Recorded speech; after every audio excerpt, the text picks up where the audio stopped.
Hi, this is Dennis with Second Chance Tackle, continuing to work on some of the reels that Scott sent in. This one is an Olympic Spark 3120. It's a nice size reel. It is made in Japan, and interestingly enough, it is one that has what's called the skirted spool. Now, this is during the transition phase. Most of the reels at that time had spools that fell into the cup, the rotor cup, something similar to this, where the spool is inside the rotor cup. Well, Penn came out with their SS skirted spool reels. This is an Olympic version of a skirted spool, and the spool comes over the top of the rotor.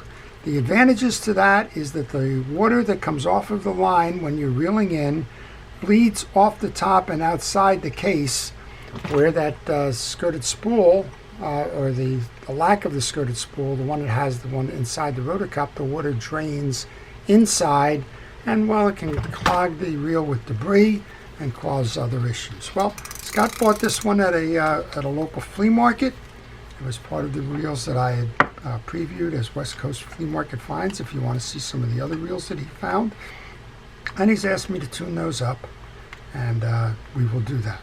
So I'm going to start by taking off the exterior pieces. That's going to remove the handle. The handle's got a through screw. And while I'm doing that, I'm going to encourage you to subscribe to my channel. To those of you that have subscribed, thank you for that. And if you haven't, well, if you like the art of reel repair, if you like to learn how reels are made, how to service them, and some of the peculiar features of fishing reels, well, that's kind of what I cover in the channel. And if you hit the notification button, you'll see when I'm posting.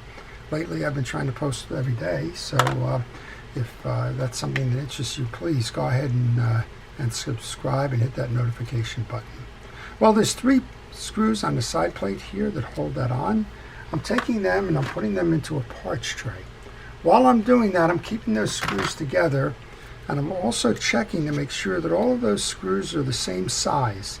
If there's one that's longer or shorter than the others, then I want to note the location of that screw. Now, on these older models, that doesn't happen too much, but on modern reels, it happens all the time. And from time to time, I find ones that have 3 or 4 different screws in that disassembly process. So you need to mark where those are coming from. We're going to remove the spool and the drag tensioner knob. I'm just going to put that off to the side for now, and we can take off the side plate on this reel. Well, this has got a fairly common engineering to it, and a lot of times you're going to find that there are multiple reels made by the same manufacturer with different brand names on them, and they share the designs. That's called trade reel manufacturing, and there was a group of about 6 or 7 Japanese reel makers in the 1970s, and they made a lot of reels under different brand names. So just as you become aware of those, that's always a good thing to note. Well, what you want to note here is that we have a constant anti-reverse on this.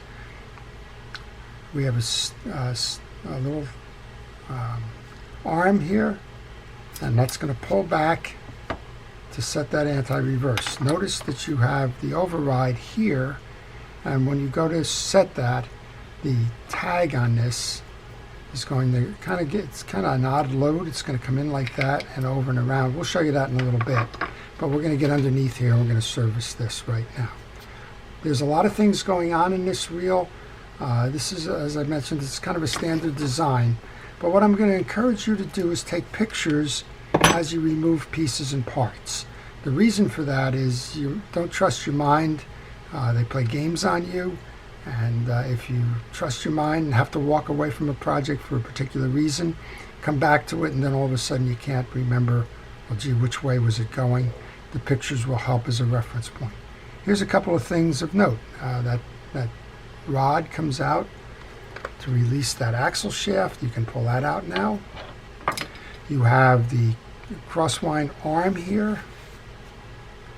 There's a little washer that goes on the main gear, but it also holds the crosswind arm in place. That can come out now. And I always get this one. There is a spring right here You'll see it kind of sort of coming out here. It's a V-shaped spring. Oftentimes that spring will shoot out, and I always seem to get a question, where does that spring go? Well, that spring is a tensioner for this swing arm here, and if it happened to have fallen out on you, it goes into the cavity as you see it here. And it's a V shape, so the nose, or the bottom of the V, if you will, is inside and the two wings are outside. With that out, we should be able to remove the main gear, and we can see that this reel has been stored kind of like this for a long time. How do you know that? Well, gravity has done its work. All of the old greases are sitting on the bottom of the case here. So you want to take a scraper or something that's going to help you to remove that old grease.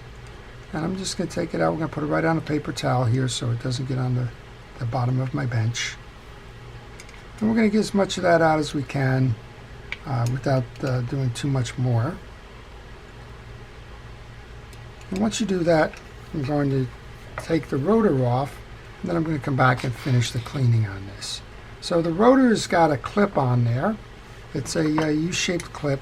You should be able to see it here. It's a shiny piece of metal. And you want to just work it up from the bottom. It rides in a slot. I'm using a little pick. Yep, I had it and knocked it back down, didn't I? There we go. Just like that. And you want to make sure that that gets out so that you can remove the rotor and that you can clean the rest of this reel. That goes into my parts tray. The rotor then can come up, and you can see again why you want to do that. We have a host of old grease just kind of sitting around in the cavity where the rotor travels. So if you go to spin this rotor, well, it's running up against all that dried grease, and it's not spinning efficiently. So we're going to hit that with some penetrating oil to dissolve that grease. I'm going to use a cotton swab where I can get in the channel there, and we're going to go ahead and just kind of clean all of that out. We also want to clean out the internal piece so that that stuff doesn't work its way inside the reel. All right, there's one little more part of dirt on here on that shoulder. I'm going to get that out, and then I'm going to take care to get rid of that paper towel so I don't transfer the old greases onto something else as we continue the cleaning. Well, I mentioned that we have a couple of parts here that have the old grease on them. I'm going to clean them and put those into my parts tray. Most of this stuff can simply be wiped off. You don't need any kind of abrasive cleaners or anything. It is grease. If you do find that it's sand and things like that, well, you got to go a little bit further. This one, I always like to use some 4-0 steel wool on that, just to buff the axle shaft, since that's an important player in the reel. And just run your fingers over it, make sure it's nice and smooth. We can put that away. Then we saw that there was grease in that cup, so let's make sure that we get the grease off the collar here so that it can perform nice and smoothly. Then we have some grease you can see accumulated underneath. Take that cotton swab if you can, push it all the way through. Make sure that where that grease is, it's gone.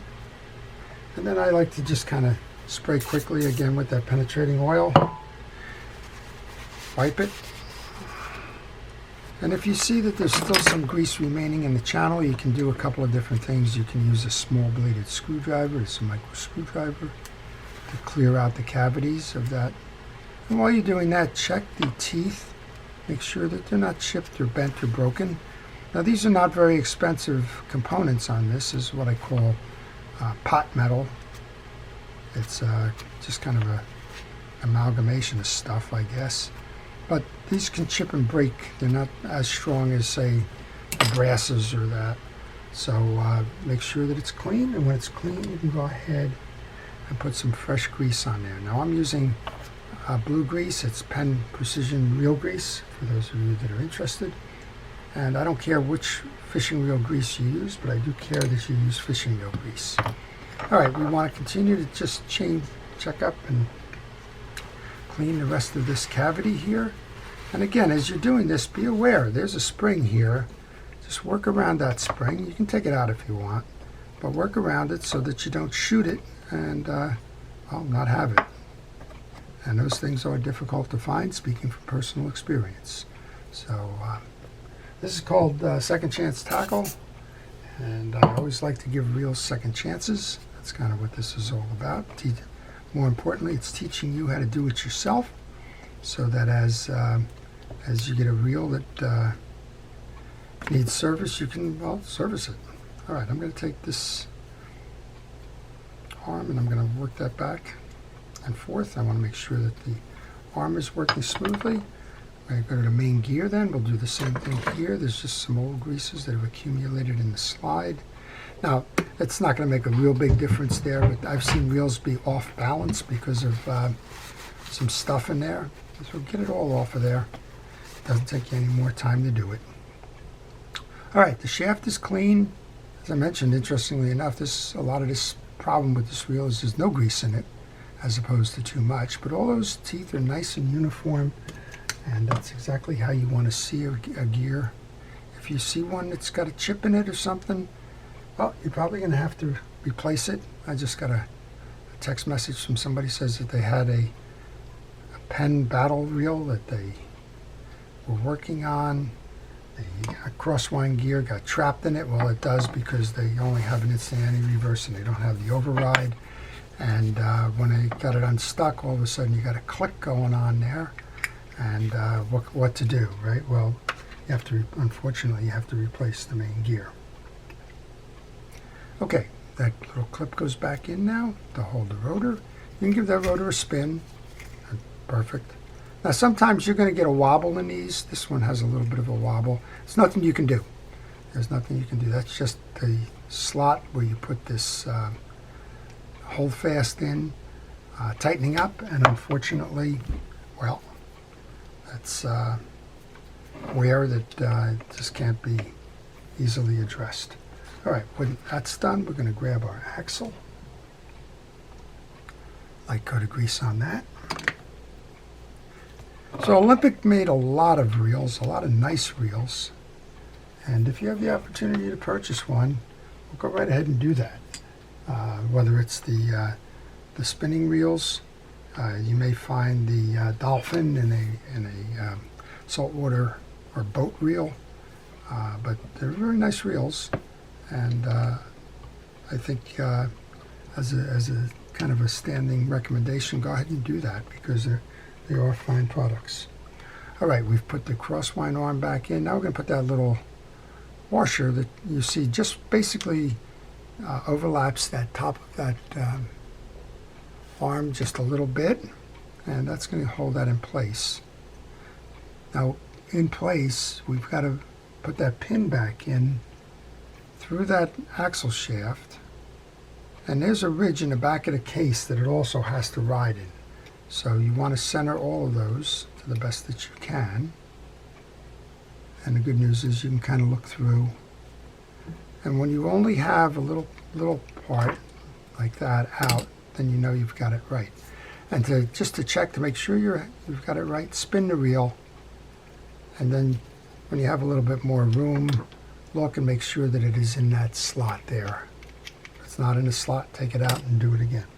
All right, we have this piece to reset then. As I mentioned, this has got one of those little anti-reverses. It's a little annoying to set this, but what I generally do is I'll pull it over to the side here as I go to install the case. And if it doesn't work, kind of start it here, grab a little pick, pull it all the way over as you're going through. And then if you're not quite sure, spin the reel. That generally will close the case. Now turn it, and I can hear that click mechanism going. And I also notice that my axle shaft is going up and down, which is exactly what we want. Time to put the 3 side plate screws in.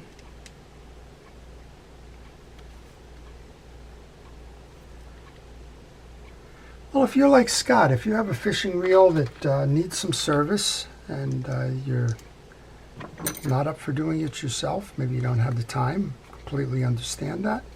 If you would like me to service that for you, just leave me a note in my email and I'll be happy to provide you with the service and support information regarding your reel.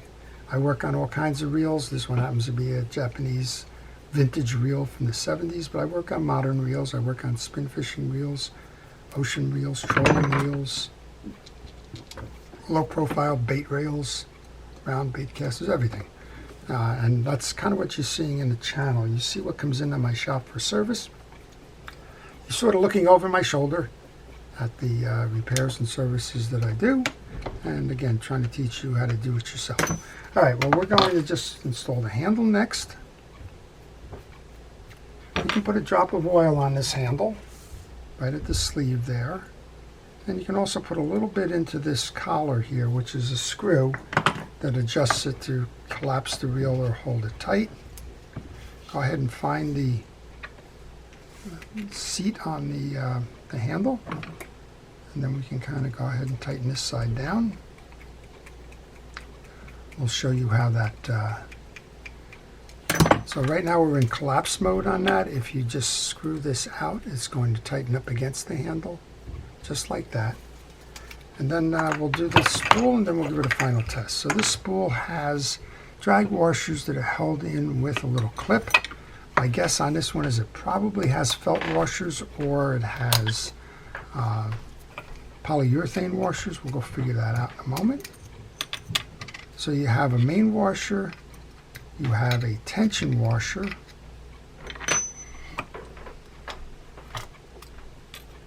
you have an eared washers next. And that one got pressed in and pressed down pretty good.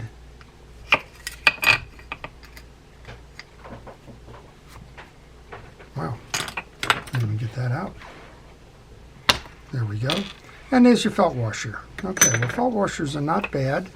Just make sure that they're flexible. Kind of doing it there. Hopefully you can see that on the camera. And all you need to do to keep them flexible is to put fishing reel oil on there. These can absorb that, and they will hold those tight. Once that goes, you can go ahead and put that eared washer back in.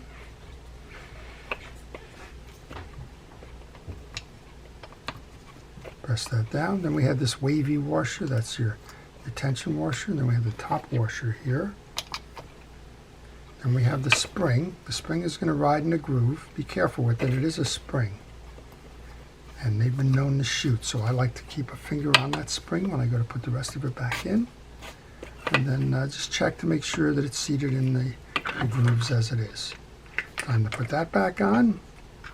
Put the star adjuster drag knob back on. Gotta tighten it down, make sure that it seats properly. There you go, nice and tight. And then back it off. If you're not using the reel, back that off so that you don't press all the oils and that out of the piece. Well, the only thing I want to do now is just put a little drop of oil onto the sleeve where the bail is going to work. The other side's a dead end, but go ahead and put some oil in there anyway. Let's give it a crank and give it that final test for Scott. Oh boy, that's working nice and smooth. I like that reel a lot. Simple, but effective. Let's make sure that the bail's going to fly. Now this bail has what I call a slap or a bang bail. You can notice the piece of plastic on the side here. When you set your bail, it's going to ride over here. It's going to bump against that piece, and that's what's going to trigger the bail to shoot. So make sure that you keep that nice and oiled. There is a spring underneath, but the whole effect of this reel is that. All right, well, that's it. That's your Olympic Spark 3120. It's a beautiful reel, circa 1970s, made in Japan by the Olympic brand. But as I mentioned, you may find others that look identical to this with different brand names on it. And if you do, just know that you're getting a quality reel. And if you're searching in flea markets like Scott did, you're probably going to get a pretty good deal on it. These reels are not exactly collectible, but they are very serviceable and can be used for a long time to come. So I hope you've enjoyed that. Again, if you did, please subscribe to my channel. If you're a first responder and essential personnel, thank you for everything it is that you do. And to everyone, please stay safe, stay well, and stay watching. This is Dennis with Second Chance Tackle. Have a great day.